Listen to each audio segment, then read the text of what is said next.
नचनिया भोजपुरी विदेशिया में आओ। धन्यवाद। और सीरीज में आगे मदन लाल यादव मूसेपुर के निवासी है, उनकी तरफ से नाम भी है, उनकी तरफ से 10 रुपए का पुरस्कार पार्टी करती है।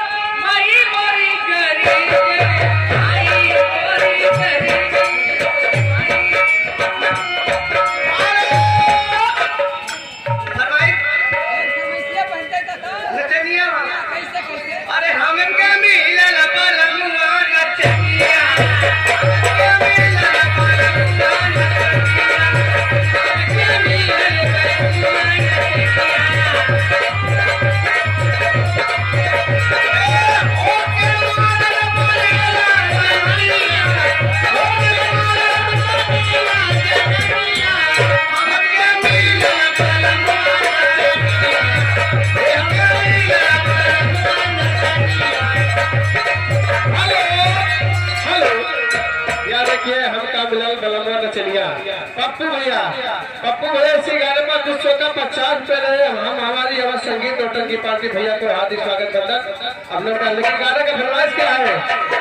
आप सैया काली सोनी नहीं हाथ का बड़ा छूट जाए क्या भैया? भैया हेलो हेलो, ये देखिए आइए सीरीज में इंद्रजीत ग्राम बैंक में रहने वाले हैं। 20 रुपए का पुरस्कार है पार्टी की नमस्कार। मेरे फरमाइश उनकी है बाबा साहब की। और तिलक में आगे हमारे वर्तमान प्रधान राम अतीत जी, जो कि गौड़ा मूर्तिपुर के निवासी है, उन महाभारत बचन की तरफ से 201 रुपए का पुरस्कार है। हमारी धन्यवाद। Hello Kishan Kumar sound service अगर मेरी आवाज आपके कानों तक पहुंच रही है, आप तत्काल मशीन के पास जाए। धन्यवाद। ए भैया बाबा साहब के बारे में कहना है, क्या कहना है? हरे कलम एक तीर, हे कलम एक तीर, मरले भीम हो कलम,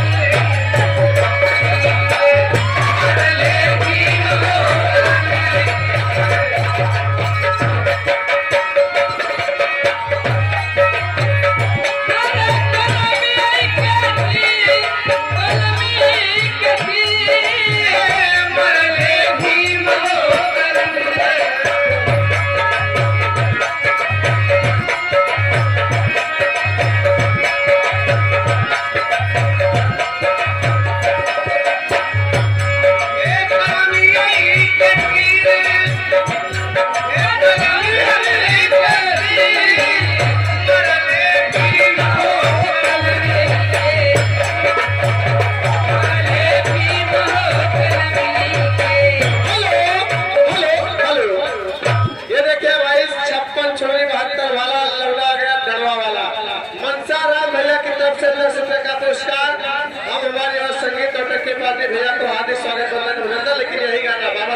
शिव कुमार भैया आगे हैं 10 रुपए दे रहे, लेकिन कहना क्या है बाबा साहब के गाना कलमिये में जानना है।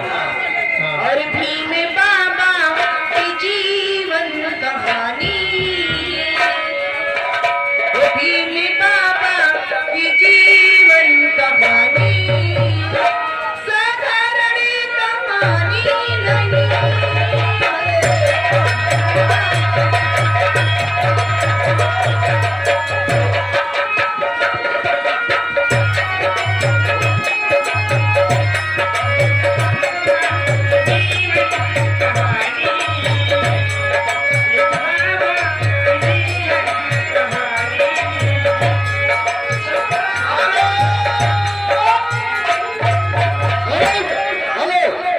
इसी बीच में आगे मांगे साप्ताहिक सूरी 72 धारा आगरा लड़ो शिवजी बाबा चंदन हो गए 10 रुपए का प्रचार होगा। प्रधान क्या है वोट माते सीधा पहले